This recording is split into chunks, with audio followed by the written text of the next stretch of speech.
Hi అందరికీ. రాఖీ ఎలా celebrate చేసుకున్నారు? మా ఇంట్లో మాత్రం ఇది సెకండ్ టైం పొట్టిది విరాన్స్కి రాఖీ కట్టడం. పొట్టిది ఫస్ట్ టైం రాఖీ కట్టేటప్పుడు 3 మంత్స్ తనకి, అప్పుడేం తెలీదు. కానీ ఇప్పుడు మాత్రం అన్నీ తెలిసిపోతున్నాయి. తనే బొట్టు పెట్టి రాఖీ కట్టాలి అని అంట. రాఖీ కట్టడం పక్కకు పెట్టి బొట్టే పెడుతుంది. పక్కకు తీస్తే ఏడుస్తుంది. అదే కావాలి అనట.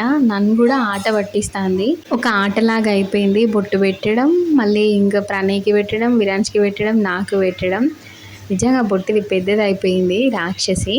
మనం పెడదాము అని అంటే వద్దు, అట్లా పెట్టదంట. తనేం పెట్టాలంట. ఫుల్ గోల గోల వేసేసింది. అది రాఖీ కట్టుడేమో కానీ బొట్టు మాత్రం విరాన్స్కి, ప్రణయ్కి, నాకు, పెద్దమ్మకి అట్లా పెట్టుకుంటూనే ఉంది. సగం టైం వేస్ట్ చేసింది అట్లనే పెట్టుకుంటా.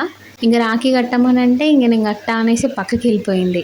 మా విరాన్షి కూడా ఎవ్వరు రాఖీ కట్టినా అవన్నీ తీసి పక్కకు పెట్టిండు. ఎందుకంటే మా చెల్లి కట్టాలి అనేసి.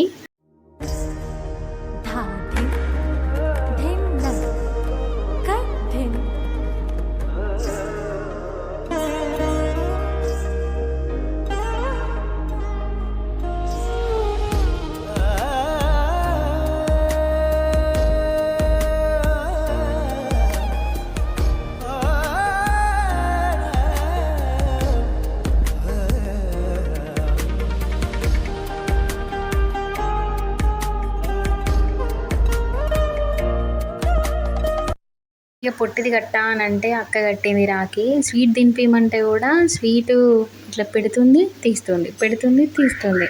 స్వీట్ బాక్స్ పైన మూత అక్క తీసినందుకు లేదంట, తనే మూత తీసి తనే పెట్టాలనంట. తనే మూత తీసి ఇక తినిపించడానికి కూడా అదొక ఆటలాగా వేసింది.